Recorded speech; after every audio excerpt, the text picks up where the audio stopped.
is playing a certain game. And in our culture, because our culture is so heavily based on win-lose games, this little voice is a voice that tries to avoid losing. And at the same time as that, it's always trying to present itself in the most favorable light for everybody else. And when we are listening to other people, we're listening to them through the filter of that little voice. And I first became aware of this when I worked with a group of people, the Madhu Manjilajara people of the Great Sandy Desert in Western Australia. These were amongst the last Aboriginal people to lead a fully traditional way of life. And I was out there working with these people through an education program. And I at first thought, when I'd ask a question, that no one had heard the question, or they'd just refused to answer the question. But I later learned that what they were doing was they were practicing a technique that they call pinakari.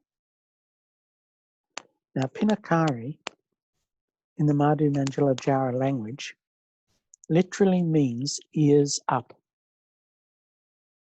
It's what kangaroos do when they pay attention. And when a kangaroo pays attention, the attention is total. It's not filtering anything through an interior being. It's being 100% present.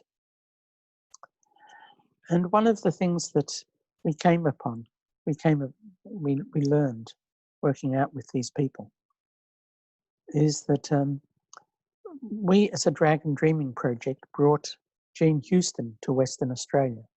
Now, Jean is interesting because she and her husband had the only legal supply of LSD in the United States for 30 years, because she wrote the definitive study on the psychotropic effects of LSD for the US government. And she was employed too by the United States Space Program, because what they found was that the 17 men who went to the moon, all of them returned to the Earth with a permanent personality change. And NASA was interested to find out why. And what Jean discovered was that this personality change was a result of what they call now the overview effect. As Edgar Mitchell told Jean, it was not going to the moon that was important. It was coming back to Earth. And for 3 days, he said, we just saw the Earth in front of us slowly growing bigger as we traveled closer and closer from the moon. And he said, Jean, it was like falling in love, but outwards rather than inwards. And he said, it's changed me forever, and it's changed the others forever. It's a little bit like what Joanna Macy talks about in terms of the great turning and about seeing the world with new eyes. Anyway, Jean was interested in going out and meeting Aboriginal people. And we took her out into the desert, and she met a traditional Aboriginal woman. And Jean was talking with this Aboriginal woman and said, you know, we have 5 senses. And the Aboriginal woman said, 5? And Jean said, yes, we can see, we can hear, we can smell, we can taste, and we can touch. And the Aboriginal woman said, that explains a lot. We Aboriginal people have hundreds of senses. Now, pinakari is a process that we use in Dragon Dreaming to put you in touch with some of these extra senses that we've got, that we're probably not consciously aware of at the time. Now, in pinakari, it's a process that lasts about 3 minutes, 3 to 4 minutes. And I advise everyone who is online and who's available while we wait for the others to come on board, first of all, to shut their eyes because we get so much of our information through our eyes that it drowns out the other senses. So if everyone would like to shut their eyes. And now, I want you to become aware of your weight pushing in the chair that you're sitting in, and the weight of your legs on the floor. What you're feeling now is the oldest force in the universe. It's the force of gravity. And it's always present, and it's always holding us. Now, it's holding us so we don't float off into space. It's holding us to the earth. And if it was a person who was always there, always holding us in this way, we would call that unconditional love. So I want you to imagine right now, this second, that in this way the earth is loving you unconditionally. Aboriginal people say through Pinakari, it's so powerful that you can literally hear the song of the earth.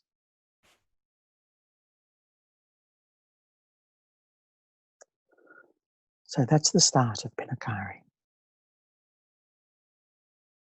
Second thing, I want you all to take a breath.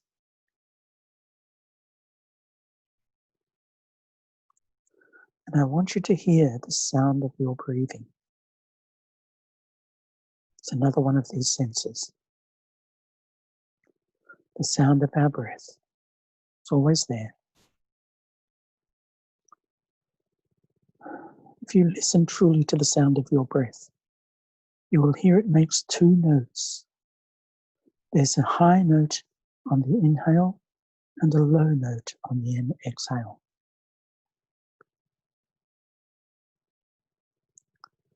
Now, scientists have proven that these two notes are unique. It's like being two notes in a song.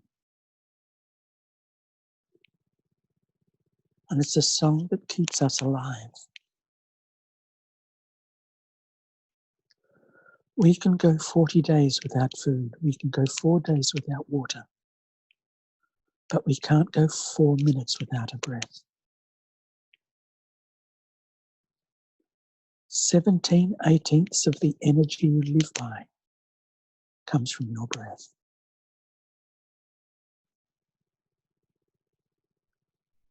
Now I want to put you in touch with another sense. I want you to become aware that as you're breathing in,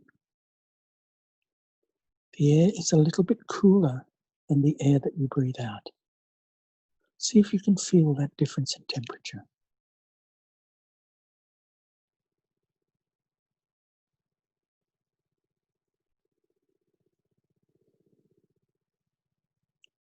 That temperature difference comes from the sun, through the food you've just eaten. We are powered by solar energy.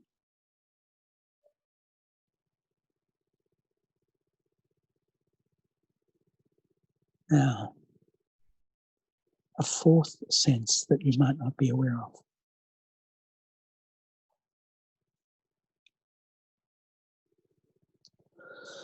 I want you to be aware, see if you can cultivate the awareness that when you breathe in,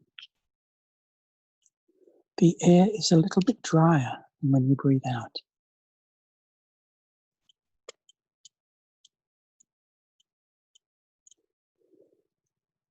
It's a little bit moister with the exhale than it is with the inhale.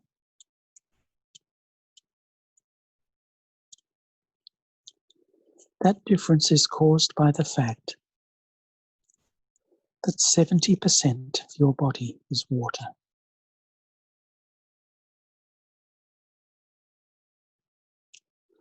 And there is not a single drop of that water that was in your body a month ago. We replace all of the water in our body 26 times a year.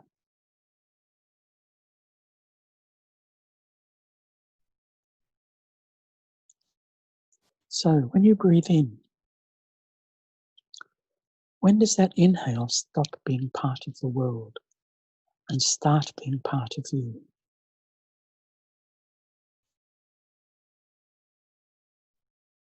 Is it when it goes in through your nostrils? Or is it when it reaches the lining of your lungs? Or when it passes from your lungs into your blood?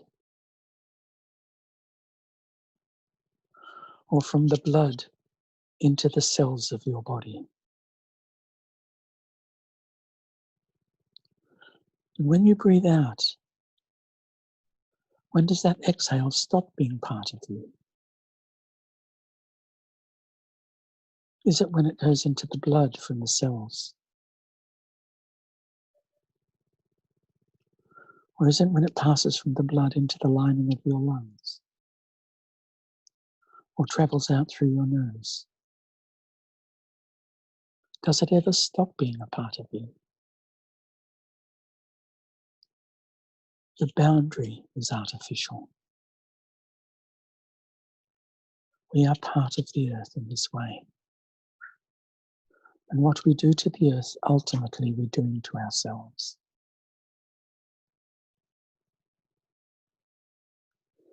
Now, if you've been practicing Pinakari like this, you may be able even to hear the beating of your heart.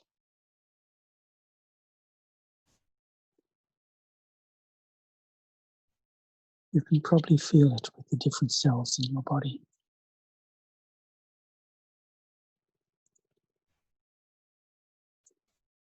If you're really doing this well, you may even hear the squeak of the blood as it passes through your ears.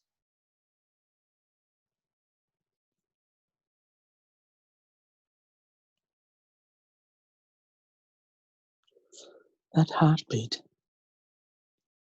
began 19 days after you were conceived in this lifetime. And it'll be with you till you take your latest breath this lifetime.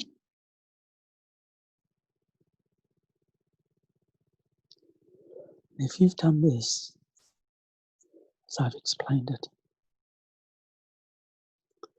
see if you can feel the energy moving around in your body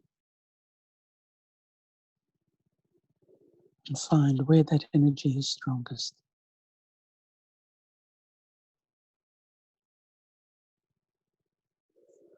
It may be that you're holding a little bit of tension there. Different people hold their tension in different parts of the body. And that tension is called tension because it really is a tension. It's holding a muscle in a state of permanent contraction. So see if you can breathe into that tension and consciously relax that part of the body.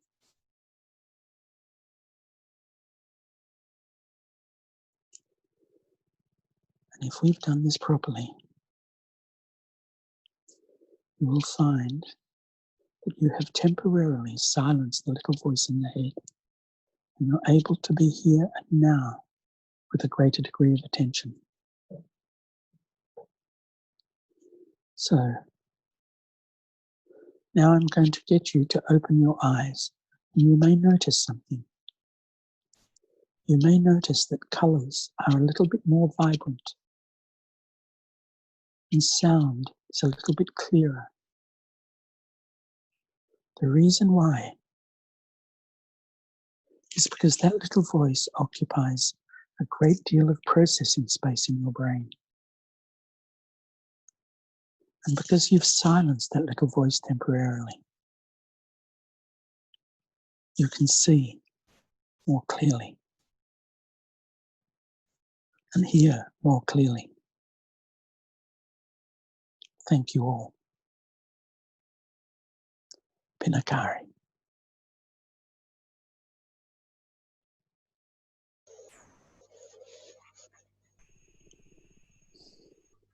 Thank you, John. And thank you everyone that have decided to join us today. We have a few more people joining. Virgilio joined as well, I saw. And we have different people from all over the world. And the conversation, the theme of the conversation that we wanted to bring was around stories and stories to heal the world. And I want to bring a question and just thank maybe at this point, John, and also the wisdom of the Aboriginal people that you are transmitting to us through that invitation to be listening deeply to ourselves and to the living wonder that we are, the living wonder that we live in and we are part of. And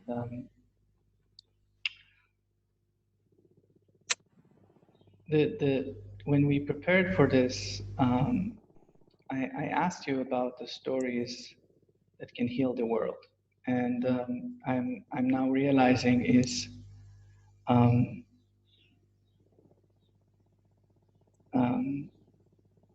yeah, that the stories and it's a way to enter into a space, and it's so beautiful how you open up and practice like Pinakari through a story, and how the stories are opening the space, and this is healing. This is healing. So I feel you already answered it. So bringing the story and bringing the practice through that. But I wonder if I can bring back this question.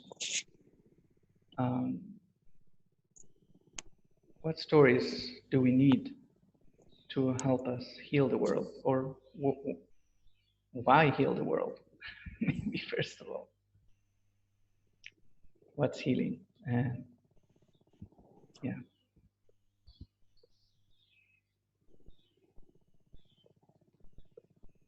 And I invite people to share also how they're feeling at the point, and as so bring on questions. We will have a time for questions and a time for breakout sessions as well. So we are 34 people, 50 people registered. So it's going to be hard to do a conversation with all of us at the same time. But through the chat, we can bring in our questions and our comments, and I'll try to bring that into the conversation. As well, we will have a moment to connect with each other as well. Yeah, so the first question, what stories do we need to heal the world? I would like to start with a question even before that, and to consider the question for the need for us to find a new story.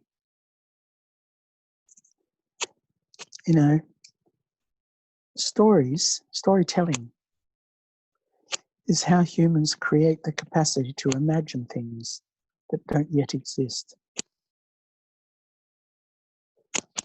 And storytelling is a characteristic that defines us as human beings. It's something that is exclusive to humans. And we've been telling stories for about 2 million years. Because stories have an effect. A story you tell can reinforce belief. For example, the belief that you're not good enough or you're not smart enough. And then you live out of that space. It's linked to that little voice in the head. And stories actually create belief. The moment with the coronavirus. There's a lot of fake news conspiracy theories flying around, and they actually attract believers. But at the same time as this, it's been found that stories actually create empathy. The cultures that value storytelling are among the most empathic cultures on the earth. Because stories put information and imagination together. And the stories you tell say a lot about yourself. For example, a lot of people talk about the idea of abundance. And abundance comes from the Greek, meaning no limit. But abundance doesn't live in the real world. We live on a finite planet, so there are limits. But abundance exists in the imagination, in the world of story. For example, there is a story that I'd like to share with you about a rich king who had 2 daughters. One of his daughters was called Truth, and the other daughter was called Story. And the sisters were always in competition. And one day they decided upon a decisive competition. It would be to walk through the town and see who would attract the biggest crowd. Truth went first. But even when she decided to walk through the town naked and expose her true self, people still shut their doors. And she returned home to her sister crying. Story said, "Let us walk together." And the crowds gathered. The moral of the story is, no one really likes to hear the truth. Even worse when it is the naked truth. But when truth is wrapped in story, people gather and listen. Thank you.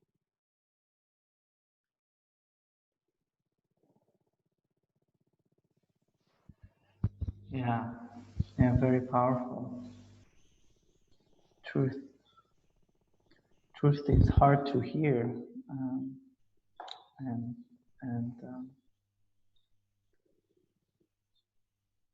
it's hard to hear the truth, and the more stronger it is, the stronger it is somehow to the resistance. And I think a lot of people here come also from the Conflict Transformation Summit that is happening, and other people from different parts. And I think many people in this room, through different practices, have been working in communities or have been engaged in change making, or at least change dreaming.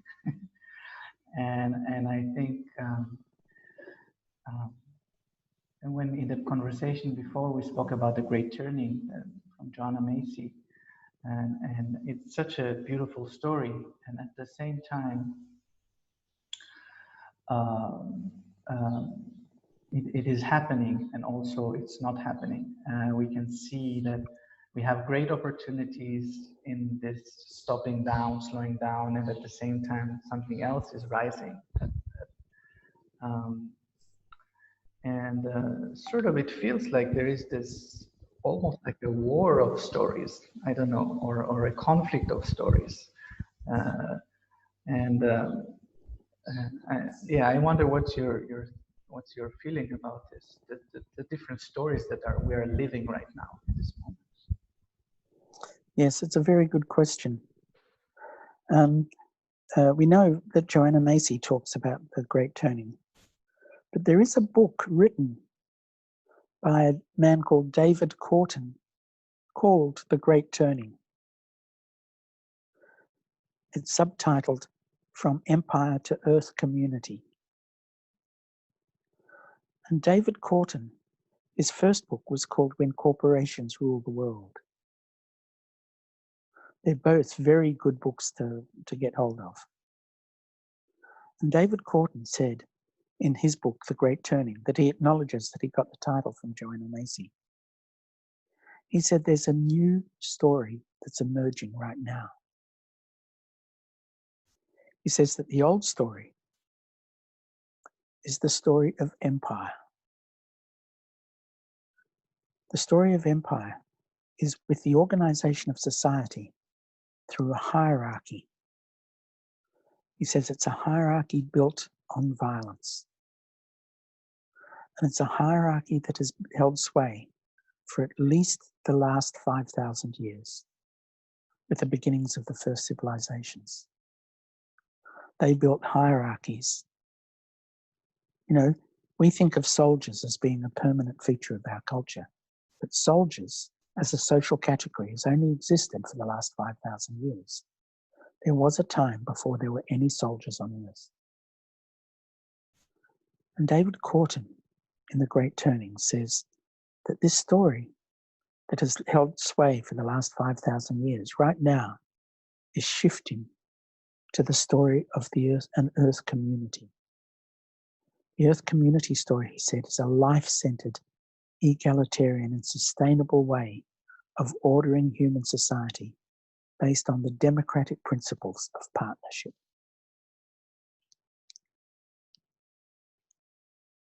Joanna Macy says that the work of The Great Turning is built on three interrelated parts. And it's interesting that those people who've done Dragon Dreaming have learned to add a fourth part. So the first part, Joanna says, is the work of our hands. The work of our hands, she says, is holding actions in defense of the earth.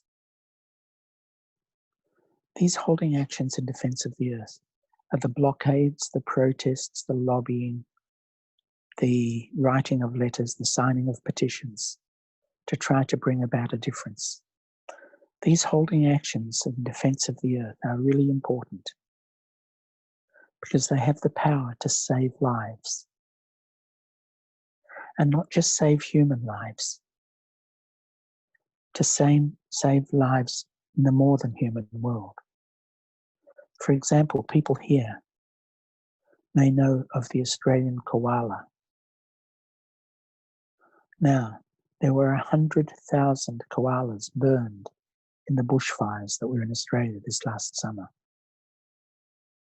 There may be only 10,000 koalas left in some states. But people are taking action in defense of the earth to protect the last remaining groups of koalas in Australia.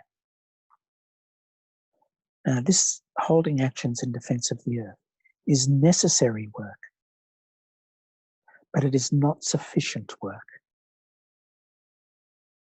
It's necessary, but the holding actions in defense of the earth is exhausting, and it frequently produces burnout. It needs a second dimension. And the second dimension, Joanna suggests, is work of the head. It's building new win-win-win institutions for the future. These are institutions for personal growth for the people involved. It's institutions that build a sense of community, and it's institutions that work in service to the earth, which are the three functions of Dragon Dreaming.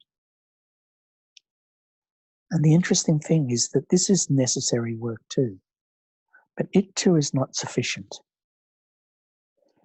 because this second kind of work can be co-opted by the same empire system of win-lose, the same system of profit system that the win-lose empire is based upon. And so Joanna says that there's a third kind of work for the Great Turning. And this third kind of work for the Great Turning, she says, is shifting consciousness in order to see with new eyes. This work, she suggests, is work of the heart. This too is necessary work, But again, it's not sufficient. It needs to be linked to the two others in effective action. Now, in Dragon Dreaming, we say there's a fourth kind of work. This is supporting ourselves and our communities while we make the necessary changes. While Dragon Dreaming projects often have only one or more of the other three of the external factors of the triangle, Dragon Dreaming training aims to strengthen the work at the center of this triangle to make the tetrahedron. So this is the work of the Great Turning. And Joanna suggests that we're living through the third Great Turning in the history of the Earth. The first Great Turning was when we ceased being hunters and gatherers and started being agriculturists and living in cities. October 2007 was an important date in the first Great Turning, because the United Nations says that that date, October 2007, was the date in which, for the first time, more than 50% of the world's population was living in a city of more than 1 million people. It's never happened before. So the first Great Turning has taken us 10,000 years. The second Great Turning, some people believe, began in about 1413 in the city of Sagres in southern Portugal. And there, a Portuguese prince brought together Arab, Christian, and Jew solid scholars and sailors together to build the best ships in the world at that time. And that began the scientific and technological revolution that we're still living through today. So that second Great Turning has taken us 600 years. Now, both the first and the second Great Turning depend on expansion. They depend on expansion because the empire depends on constant growth. If it doesn't keep growing, what happens is the people at the base of the social pyramid can't aspire to becoming middle class, and middle class can't aspire to becoming elite. And if it stops growing and starts collapsing, struggles inside the elite begin to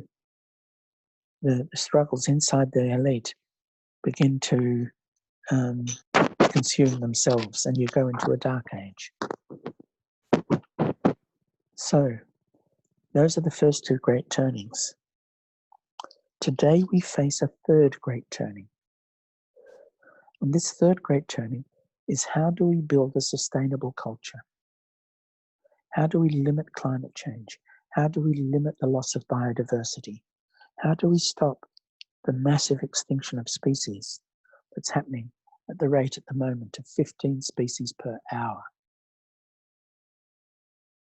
How do we limit the growth, the polarization between rich and poor, so that at the moment there are 8 men who between them have a wealth greater than 50% of the world's population? So that's the third Great Turning. And we have a decade to bring that third Great Turning around. It's interesting that one of the people who've been talking most about the third Great Turning in a different way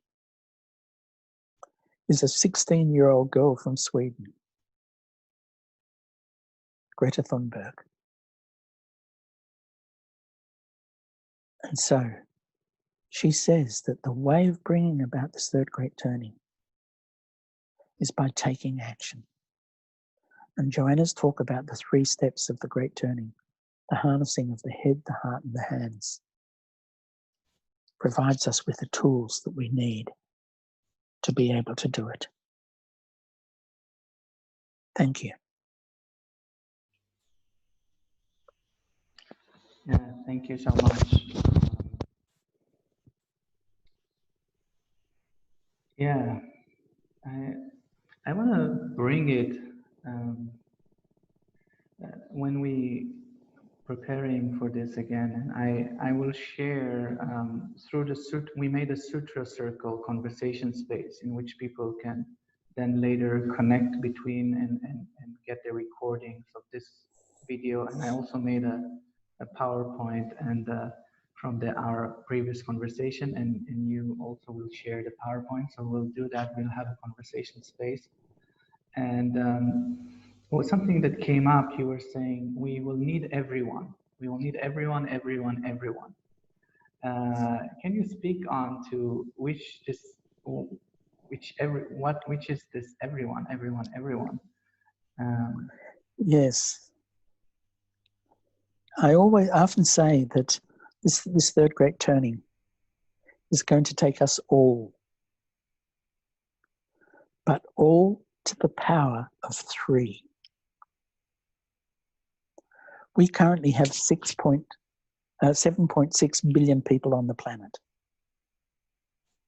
And this third great turning won't leave any one of those 7.6 people out.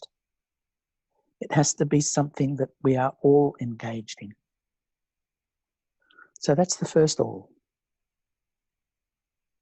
The second all is in this third great turning. It's going to take every skill that you possess, and even those skills that you don't know that you possess. It's going to take those parts of you that you don't even know that you don't know. So that is the second all. And the third all,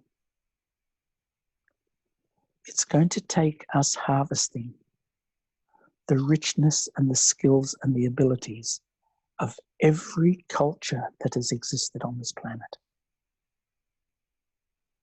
We need to harvest the skills of every culture and every civilization in making this third great turning.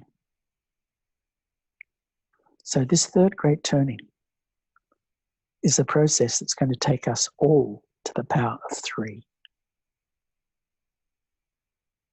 It's the way in which I see it.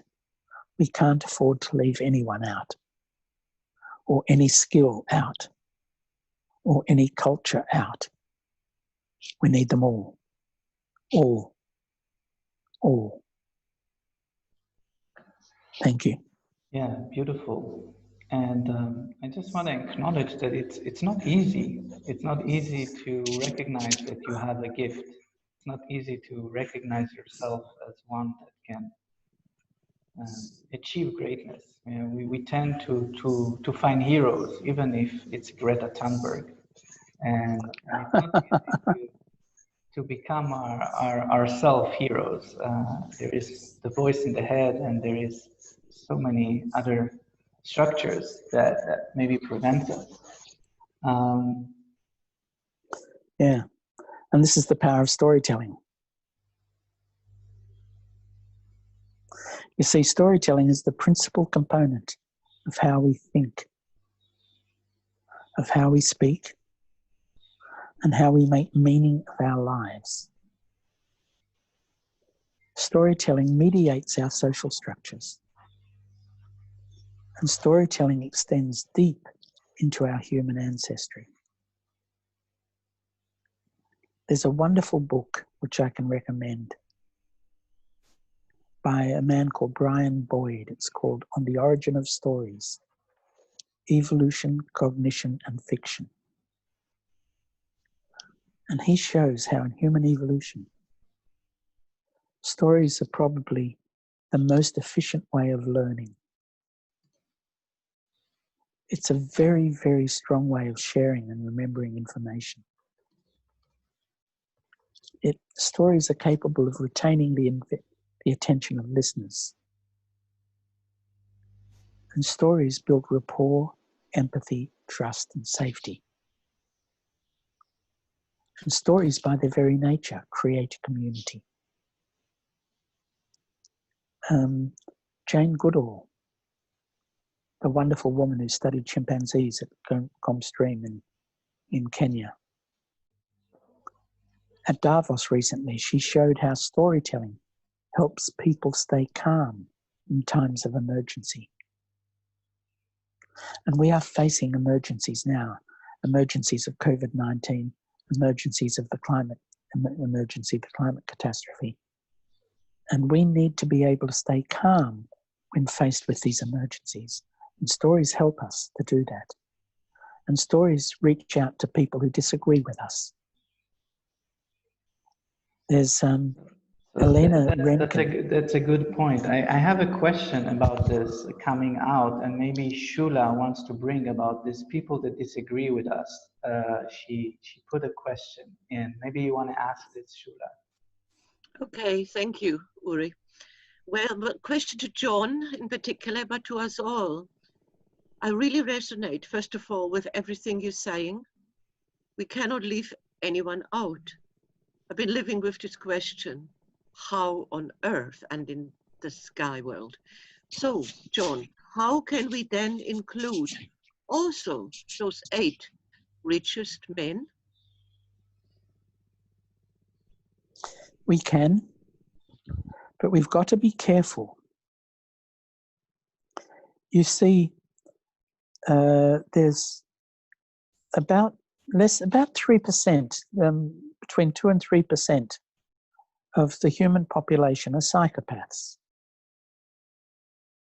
Now, a psychopath, it's been found, a psychopath is literally a person who cannot feel empathy.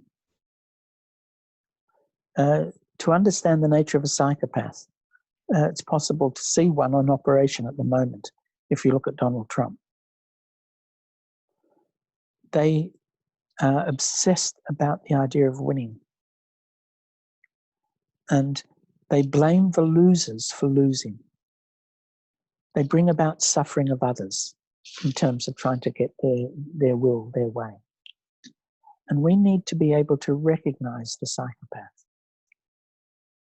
Now, it's interesting that although psychopaths are less than 3%, unfortunately, it's about 4% for men and about 2% for women.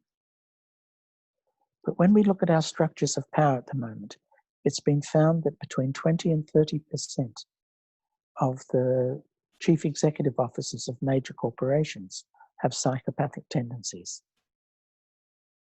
A large percentage of politicians have psychopathic tendencies. The empire that David talks about, that hierarchical structure of power built on violence, has been built by psychopaths, and psychopaths are better able to work with that. One of the things I believe is that we are living right now, through the Great Turning, in an age of double power. Double power exists when the organizations and authorities that have all the power and all the legitimacy and all of the authority have a zero capacity to resolve problems. And the networks and the informal organizations and the non-government organizations and the others that have the capacity to solve the problems have no power, no legitimacy, and no authority. And double power situations like the one we're living through right now only last for a very short period of time. And it can go in one of 2 ways. One way is that we see a transfer of power from those organizations and institutions that have the power but no capacity to solve problems to the organizations and institutions that have the capacity to solve the problems. It can happen very fast. It's almost like a pre-revolutionary situation. The second possibility is that those organizations that have the power, legitimacy, and authority, but no capacity to solve problems, take control of the others. And if that happens, what we see is a societal collapse. And we head into a dark age. It's what Joanna Macy calls the Great Unraveling. So the way to actually build the relationship, even those 8 men, no, they're not all psychopaths. In fact, most people, most of the time, want to do good, but they just don't know how to do it. So it's a question of telling a story that touches the heart, even of those 8. And if we can find that story and share that story widely, we can see a very rapid change in finding the solutions to our problems right now. That is the task that we're being asked to. This is what we're being called to do right now. And the way in which the stories can touch their heart. There's a woman called Elena Rankin who's been studying what happens neurologically when we're hearing stories. When we hear a story, our palms sweat more. Our eye blink rate increases and our facial expression shifts. The eyebrow muscles are activated. The eyebrows tend to raise and fall more rapidly. These are all signs of engagement. Looking inside the brain, when we hear a story, the linguistic temporal lobe and the emotional limbic system and the sensory and motor cortex activity is happening to reinforce behaviors. It actually increases the mirror neurons in our brain, and it synchronizes the brain waves between the teller of the story and the audience. So this is a part of the power of storytelling. There's another book I'd recommend for people, and I'll send you in my PowerPoint that accompanies my talk here, the PowerPoint on this, and you'll be able to see all the references I'm giving. It's a book by Jonathan Gottschall, and it's a book called The Storytelling Animal. And he shows that we as human beings are wired up for stories. Stories actually help us navigate social issues, like a flight simulator helps you navigate flying a plane. Stories actually prepare us for difficult situations. They can change the world for better, and they can build common values. We shape the stories, but at the same time, the stories shape us. And the stories can shape us both for good, but also the stories can shape us for bad. This is the power of storytelling. Yeah, thank you. Shula, do you want to say something? Yeah, thank you, John. Lots to respond to, but I don't want to take up airtime here. It'd be lovely to hear more voices. It's just such good food. Yes. Thank you. Yeah. I came to think about maybe that's the thing we're trying to heal, the psychopath, the psychopath, and I feel a lot of diseases, especially mental diseases, we classify them now, we give them names. In ancient times, they were being held in a very different way. That the disease is a sign of something in society that is wrong, and our capacity to handle our health, individual and collective health, and how we manage that. And how do we need the psychopath? Yeah. What is the wisdom of the psychopath?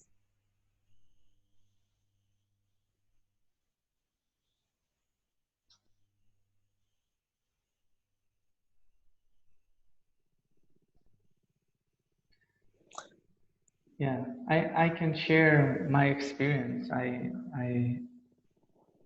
had a life experience of being a soldier. And you said the institution that did not exist 5,000 years ago. And I feel being trained as a soldier is basically being trained as a psychopath in an organized way. And I feel the sort of separation that comes with it, the sort of separating from the shared experience somehow, to allow me to do two things that I'm not programmed to do: go endanger my life for an order, and kill another human being on an order. And to do that, and I feel that's true for everyone, you need to be trained to not, because it goes against your programming. So I wonder if this could be an information on how psychopaths are created or why. They found, in fact, that the studies of psychopathy, and there have been a lot of studies of psychopathy. Another two books. There's the book, I haven't got the authors, I'm afraid. One called The Wisdom of the Psychopath, and the other one called The Science of Evil. And it suggests that psychopaths, in fact, have two characteristics. One is genetic, and one is environmental. And the studies show that psychopaths have a specific gene. It's called the MAOAL gene. It stands for the monoamine oxidase low. It means that they have difficulty metabolizing dopamine in the brain. And dopamine is linked to the behavior associated with risk-taking. So that's one of the characteristics that psychopaths tend to have. The second one is that psychopaths, there's a thing called bonding. And bonding is the way in which you build a bond between yourself and your primary caregiver. And one of the characteristics of bonding is actually linked to storytelling. There's a number of characteristics of effective bonding. But when they study people who are psychopaths, they find that people who are psychopaths have a cold relationship with their primary caregiver in childhood. And psychopaths seem to need these two characteristics. And when they've actually studied the neurology of psychopaths, they find that there is that the brain of a psychopath is different than the brain of a normal person. The brain of a psychopath tends to have a weak connection between the amygdala of the brain and the prefrontal cortex. Now, the amygdala of the brain is the part of the brain that processes fear. It's linked to survival.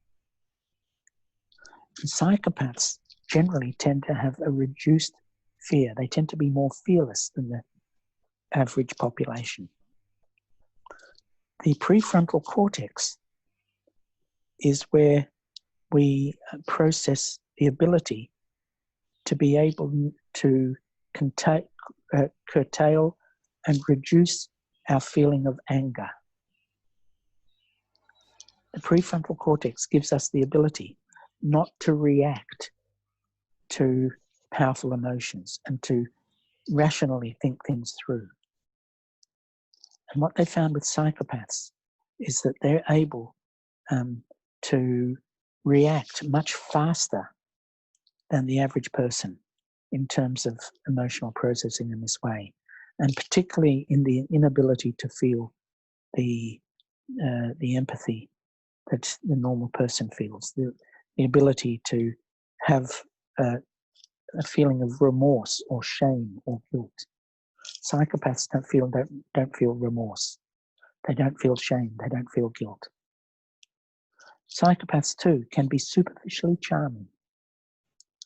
But when you work with psychopaths over a long period of time, what people discover is that the people who are working with them are in fact seen as instrumental to the satisfaction and the gratification of the psychopath. There's been some really interesting research done on the evolution of the human. If you look at the size of the human brain, it is so big and so complex compared to the brain of our immediate ancestors, an animal that resembled a chimpanzee. And the thing about humans that characterizes us more than anything else is our ability for cooperation. Our ability, we evolved as an animal that practices food sharing. We are naturally altruistic, but our altruism is reciprocated and reciprocal. But what happens is that if you are a psychopath, you're able to use others for your own gratification. And so the psychopath would, evolutionarily speaking, have more children. And so you'd expect the psychopathic proportion in the community to grow through natural selection. But at the same time as that, if we can evolve to be more intelligent, to recognize psychopaths when they appear, and if we can find ways of limiting the power of psychopaths when they appear, we will leave more children. And so what scientists think is that these two factors act like a ratchet to constantly increase the size of the human brain. If you look at the way in which the human brain has evolved over the last 2 million years, for 2 million years, up to about 40,000 years ago, every generation had 125,000 more brain cells than their parents. Every generation for 2 million years. That is an incredible speed of evolution. And it seems that this race between altruists and psychopaths may have been the motor that drove this evolution. Because over the 2 million years of that evolution, it wasn't technology that changed. It was our social capacities that changed. It's a very interesting nature of the way in which our cultures need psychopaths, as well as the way in which our cultures have needed altruists. We need both. That has propelled our evolution in the direction it's taken. That's made us human. But we need to limit psychopaths to the 3%. Because unfortunately, if the psychopaths take over, well, you can see what's happening in the United States at the moment. They're saying 100,000 people a day will catch COVID-19. And it's already over 2.5 million people in the United States out of the 10 million people on Earth who've got COVID-19. That's one of the things about having a psychopathic leader. So yeah, I feel there is a lot of thing to chew on, and I want to read a little bit of the comments and then maybe send us very shortly for breakout rooms to share a little bit. And I feel there is so much more to explore here, but I'll just read some comments that before Alan was writing. In a true democracy among an informed citizenry, we would recognize psychopaths and not put them into positions of decision-making authority. And telling stories that touches the heart of those 8. Healing is placing love where there is hurt. Along the premise, what if we just love those that do not know how to do different? What if we just cease to judge others as much as we judge ourselves? This is Marcelo. Alan, going radically local with food, finance, medicine, etc. has the potential to end revenue streams that allow the uber-rich to exert influence on our political and economic systems. Yes, Marcella. Sai. Question: is the psychopath, mental health, and all other spheres of health due to the current vibrations and story?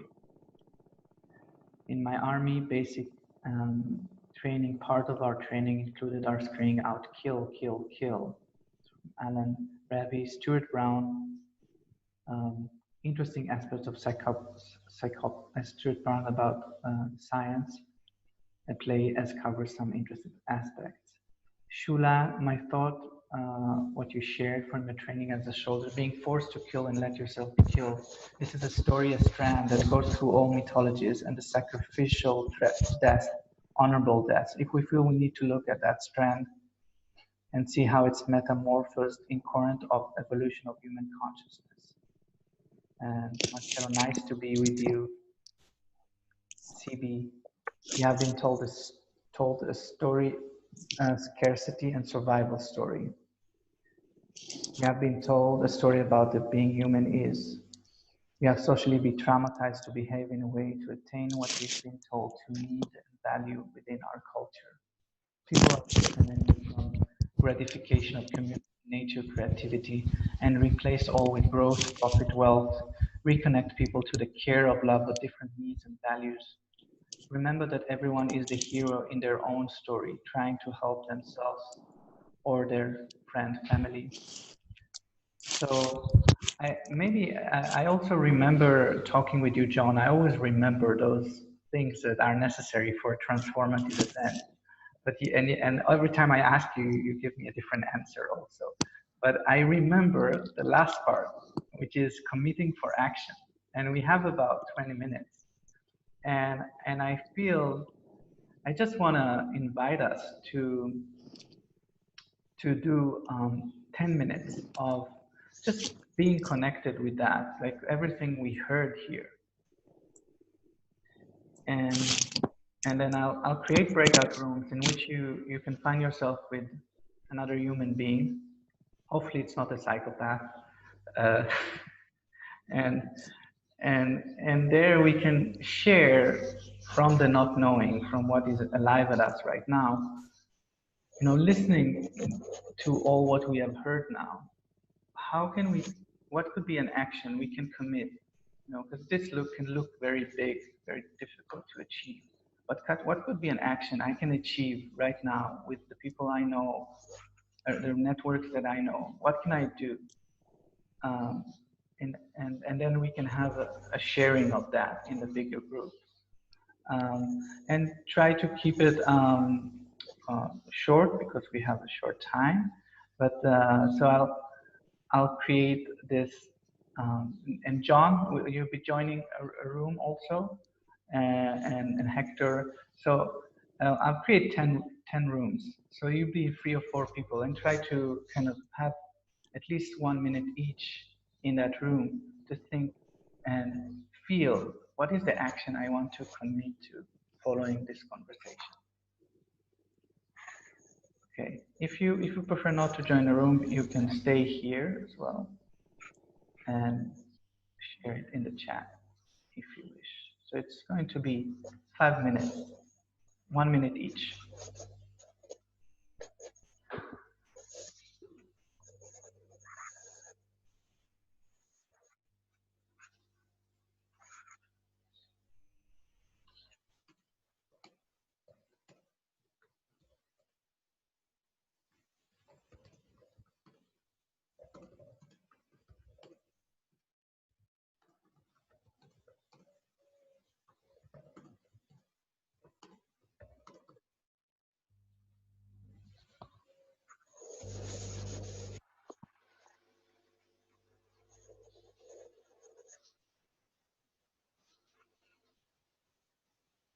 Hello, Soili. You are having problems? You managed, or you prefer to stay here? Oh.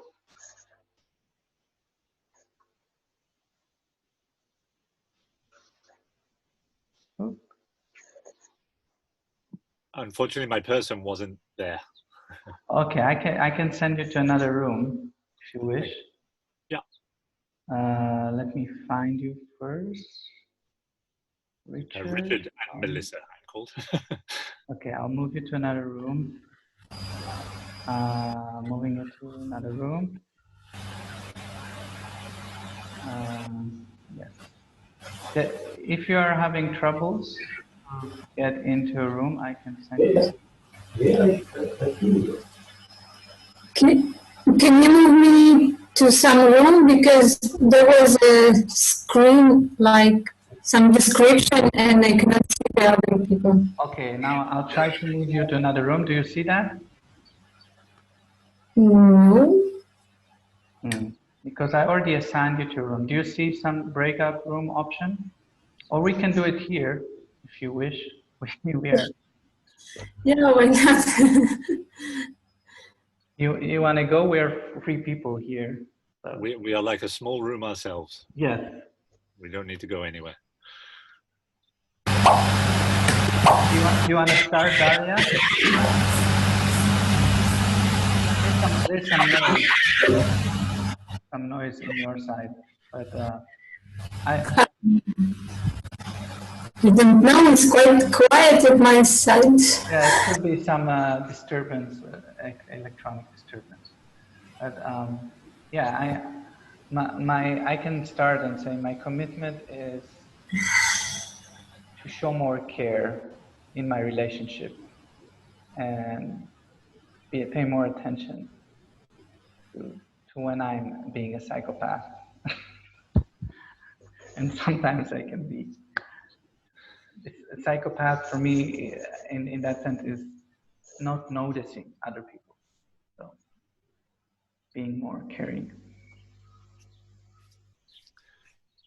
Nice, thank you. I can go. My commitment is to come back to the senses, the Pinakari. So much of everything in this summit just comes to that of what I am experiencing. So my commitment is for myself to come there and to share that as well, to share these techniques to come to that.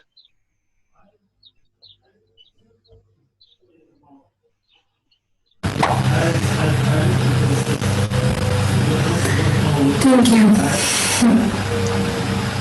We have some noise, I think, but I don't know why, but maybe you can say anything. Yeah? Can you hear me? We can hear you, but there is some disturbance. Maybe it's like a phone nearby or something else, like a TV or... The phone in the room. I don't know. It's okay.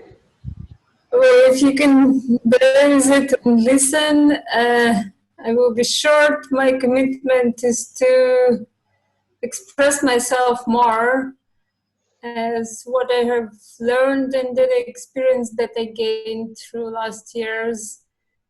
I feel it's a turning point to bring it out and share with others. And I see some of the actions that I can do clearly. Some are like, yeah, maybe something here, maybe something there. But the commitment is to keep doing that and keep sharing. Yeah, thank you. And the noise went down, so it's great. Yeah, I'm sorry. I think some people found themselves in bigger rooms, some in smaller rooms. Some people found themselves in the big room here. So I hope you had an okay experience and you all managed to share. And if you were not being able to share, that's your time before other people. Did you all manage to share in your group? Yeah. And if you want to share also in the writing in the chat, something that you heard or something that you said that you feel is a good idea to inspire other people in terms of a commitment for action, we're going to have everybody. So I write from art plus more caring expressed. So,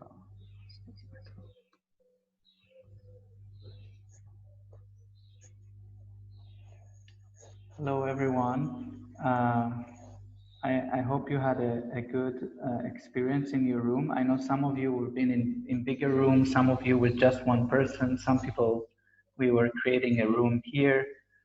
So I just wonder if you want to share in the chat or unmuting some idea that you can share that you feel, oh, this is something I heard or I propose that I really want to share with a big group as an idea of what we can commit to in terms of action.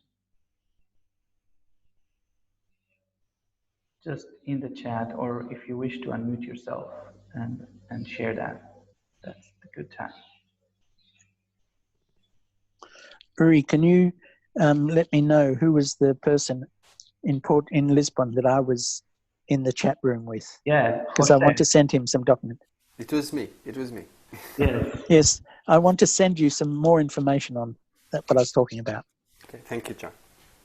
Yeah, and just to say, we have the Sutra circle, and you can find each other there, hopefully. And if you have troubles, I'll just ask me, and I'll try to connect you with the people in the room.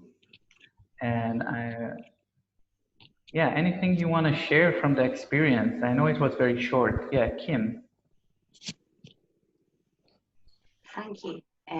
Hello from sunny Scotland.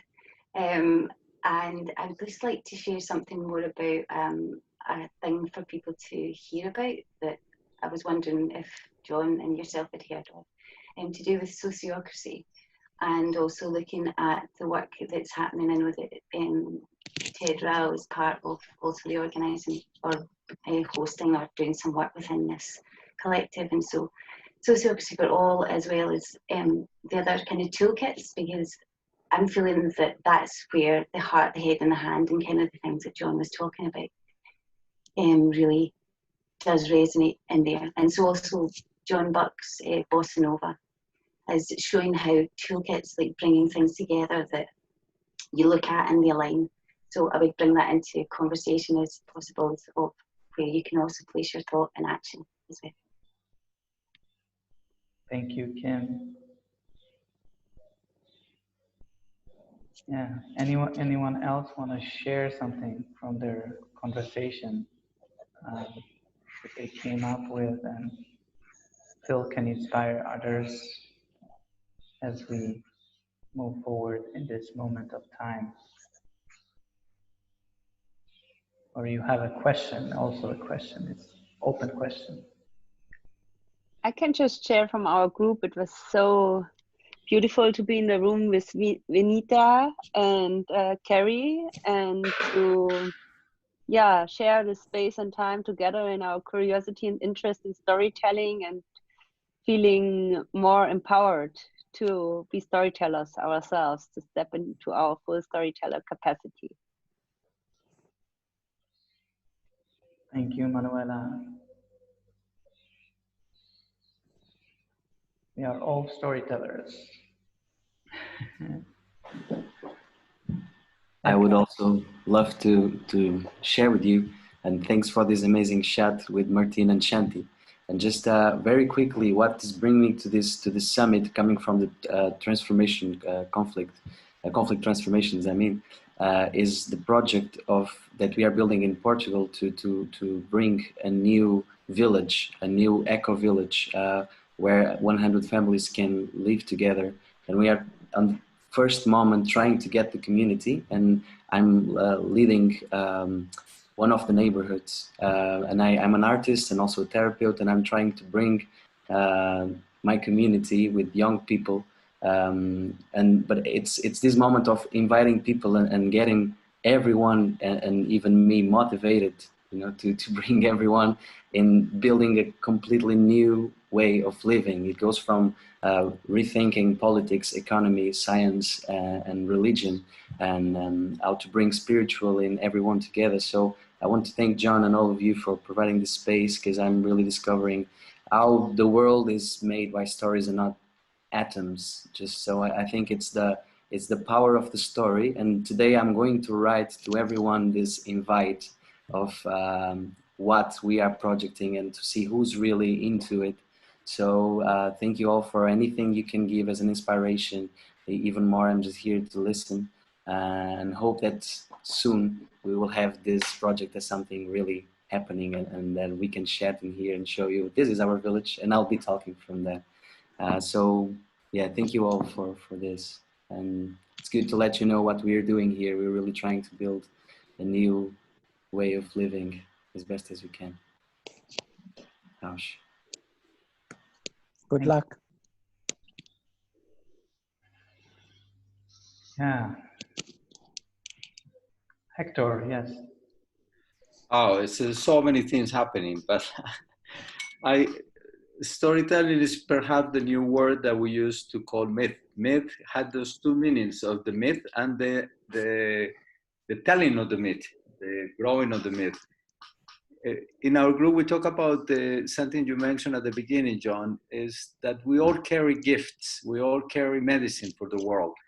We are living in a liminal moment of this rite of passage into the great journey. The old world no longer exists, and it should not exist. It's collapsing. But the new world is being born through us, is coming through, is emerging through us. And there is an urgent need because there is a lot of fear. There is an urgent need for mentors and elders and for people who can hold a story that is bigger than what is happening right now. Stories are also storehouses of what has happened in the past. Humanity has been here before in a different way. Imagine people at World War II, etc. The world was collapsing completely. So I love that you mentioned that, and I would like to bring us back, whenever possible, to the role of mentors and the role of elders and the role of people who can hold that vision, like Joanna Macy, like you, John, and the enormous importance of that in this moment for humanity. Thank you, Hector, and thank you for bringing this and being a mentor myself, as Hector is my mentor, big mentor of mine. And I wonder if, yeah, we are in the final 5 minutes. I just want to say that we're recording all of this. We'll share it on the Sutra, we'll share the PowerPoint, and we'll hopefully get to connect with each other more. If there is something you want to maybe share, a word or a sentence, and then we move to John for a closing, and saying that this can continue, that the aim with ImaginAction is to create more conversations. We have next week a conversation about ecopsychology, and we want to create more opportunities to hear wisdom and to connect as at this time. So yeah, anything else that you feel that really needs to come out right now? That's your chance. Then in voice or in chat. And yes, Virgilio.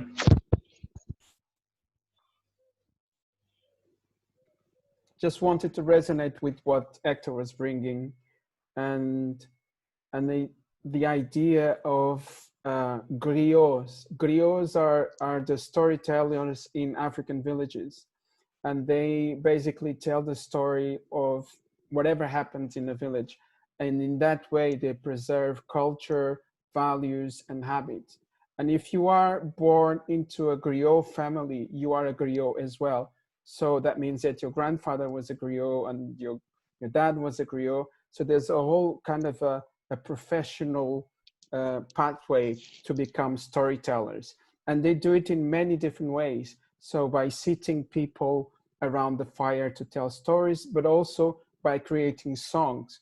So I think there's a role for songwriters, for people who use arts to express themselves, to tell stories in different ways and become the modern griots. Thank you, Virgilio. That's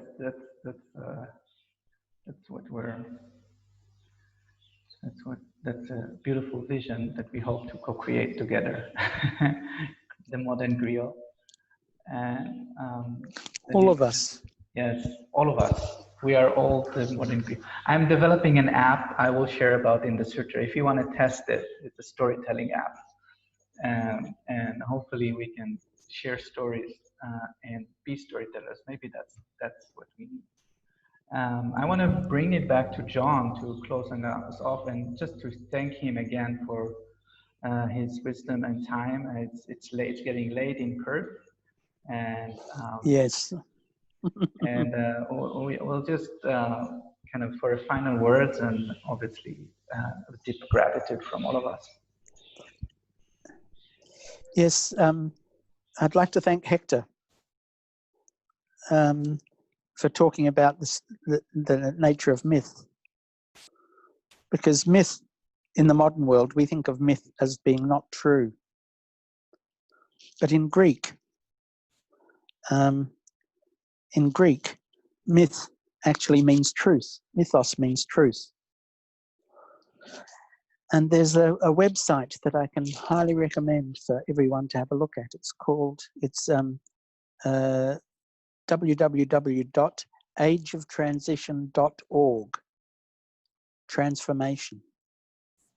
And it talks about ways of thinking for the transition that we're going through.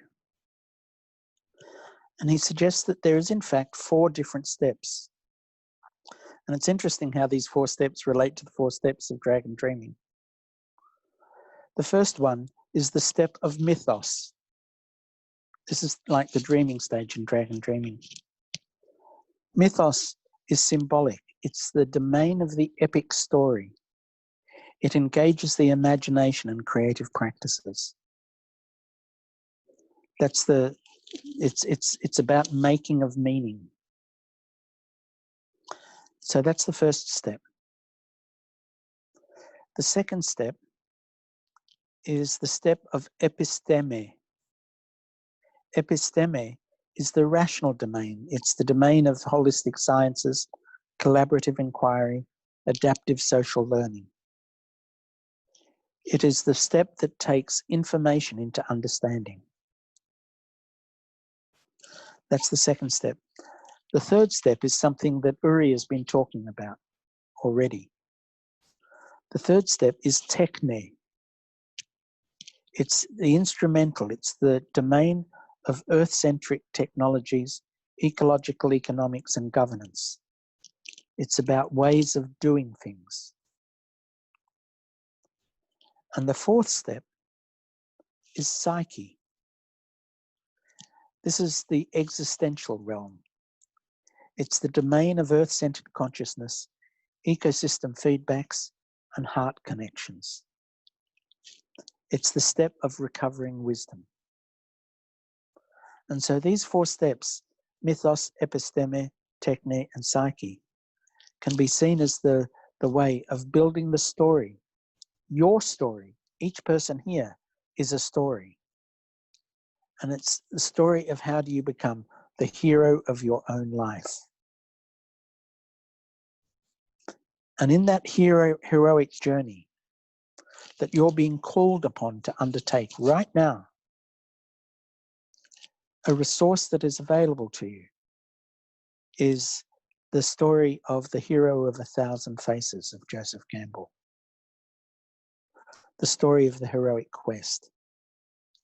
Because every skill that you possess is the result of a project you've done in this lifetime. And your life is the ultimate story. And so finding a way of telling your story as an empowerment that helps bring about the changes that you want to see in the world. That's the challenge that we're being given right now. We are here not by accident.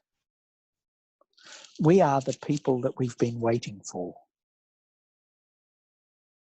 Thank you. Thank you so much, John. And just to mention again that we'll be creating the Sutra space and sharing the recordings and the PowerPoint. Also saying that some of you registered, and we're speaking about this being a webinar and a series of webinars going with a balance point. So you can find your balance point and give value to it. You can do it through, when you entering the Sutra space, you would be able to do it through your Stripe, or you can do it via the ImaginAction website support. Or you can do it in other ways, and you can contact me directly if you have difficulties. We have a message from Priyanka from India, I imagine, that wants to share something. Yes. Please. Thank you so much, Uri, for connecting and creating the space.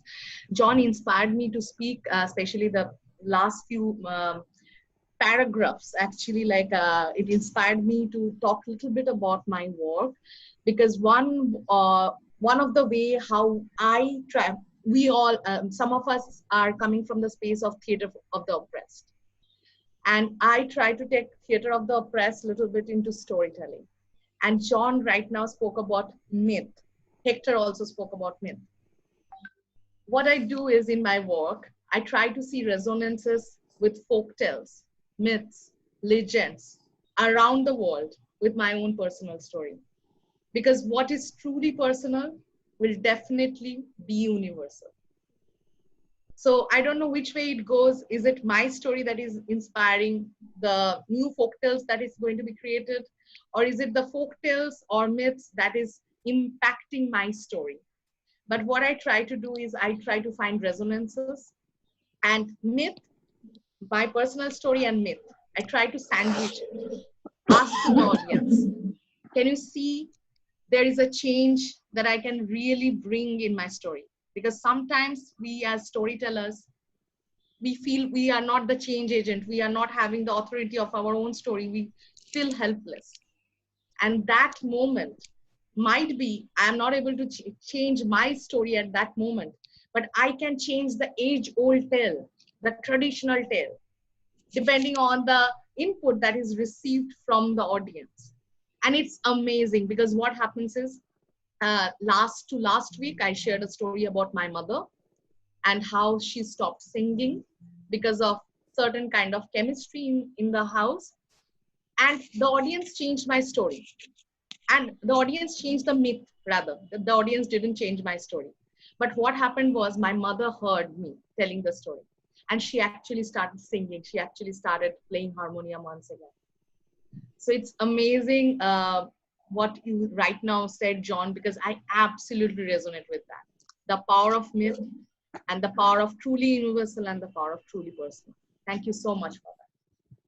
Thank you, Priyanka. And just to recognize also, we're doing was a workshop with Angelo about myth and the hero's journey with ImaginAction. And another one is going on right now about unlocking our dreams.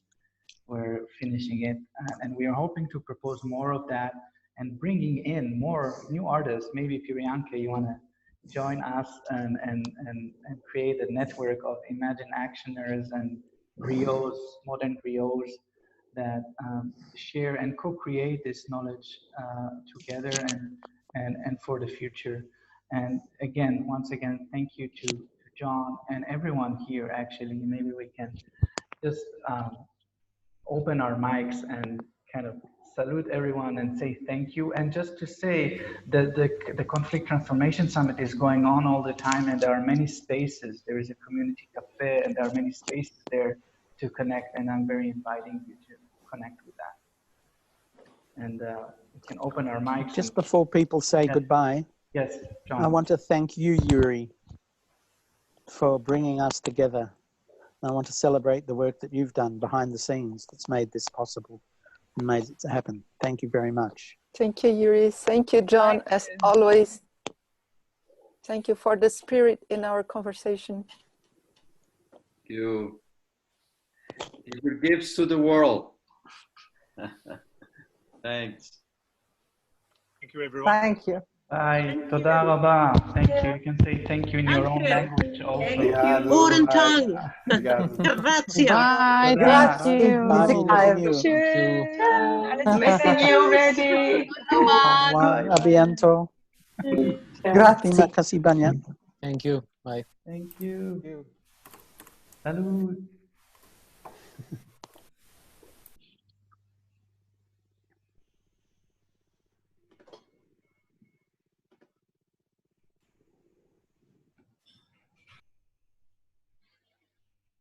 Hmm.